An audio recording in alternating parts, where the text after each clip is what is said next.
ఈ రోజు అత్యధిక జనాభా ప్రయాణం చేసే మెట్రోను ఈ రోజు విస్తరించాలనుకున్నాం. మెట్రోను విస్తరించడానికి ఈ రోజు ప్రయత్నం చేస్తే ఎల్లంటి మేము ఈ వ్యాపారంలో ఉండదలుచుకోలేదు, విస్తరణకు మేము అనుకూలం కాదు అని తేల్చింది. కేంద్ర ప్రభుత్వం ఏం నిబంధన పెట్టిందంటే విస్తరణకు ఎల్లంటి అయినా ముందుకు రావాలి, లేదు అంటే ఆ ఎల్లంటి సంస్థను రాష్ట్ర ప్రభుత్వం అయినా స్వాధీనం చేసుకోవాలి. రాష్ట్ర ప్రభుత్వం ఎల్లంటి కొంత నిర్వహిస్తే నిర్వహణలో సమస్యలు వస్తాయి, ఆ తర్వాత ఈ ప్రాజెక్టు ప్రయోజనం లేకుండా పోతుందని చెప్పి కేంద్ర ప్రభుత్వం నిబంధన పెట్టడం తోటి ఈ రోజు ఎల్లంటితో మాట్లాడి చర్చలు చేసి ఒక ఆఫీసర్స్ కమిటీ, ఒక కేబినెట్ సబ్ కమిటీ నేసి ఈ రోజు మెట్రోను రాష్ట్ర ప్రభుత్వమే స్వాధీనం చేసుకుని దాదాపుగా 15,000 కోట్ల రూపాయలతో ఈ రోజు మెట్రోను రాష్ట్ర ప్రభుత్వమే స్వాధీనం చేసుకుని ఇంకొక 76 కిలోమీటర్లు మొదటి విడతగా మెట్రోను విస్తరించుకోవడం ద్వారా ఈ రోజు చాలా దగ్గర లాస్ట్ మైల్ కనెక్టివిటీ మిస్ అయింది.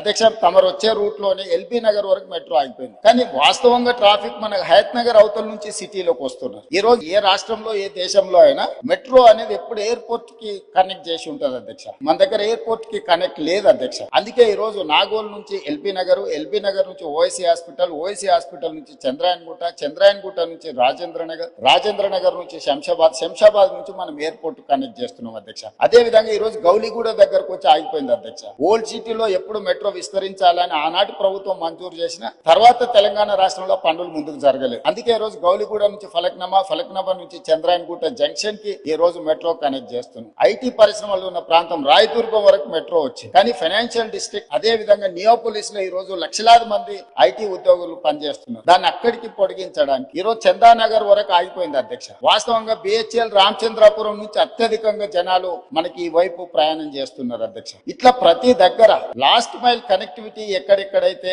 లేదో ఈ రోజు ఆ లాస్ట్ మైల్ కనెక్టివిటీని విస్తరణ రెండో విడత కింద ఈ రోజు మెట్రోను విస్తరించడం ద్వారా ఈ ప్రాంతంలో నివసించే ప్రతి వాళ్ళకు, విద్యార్థులకు కావచ్చు, ఉద్యోగస్తులకు కావచ్చు, ఈ ప్రాంత ప్రజలకు 76 కిలోమీటర్లు 24,000 కోట్ల రూపాయలతో నిర్మాణం చేయడానికి అన్ని ప్రతిపాదనలు సిద్ధమైనాయి. ఇప్పుడు ఈ నెలాఖరు వరకు కానీ లేకపోతే ఏప్రిల్ నెలలో ఎల్ఎన్టీ నుంచి మనం మెట్రోను స్వాధీనం చేసుకుంటే భవిష్యత్ కార్యాచరణ ముందుకు వెళ్తుంది. కేంద్ర ప్రభుత్వం కూడా సానుకూలంగా స్పందించింది భవిష్యత్తు విస్తరణ కోసం మెట్రో విషయంలో సంబంధించి అధ్యక్ష.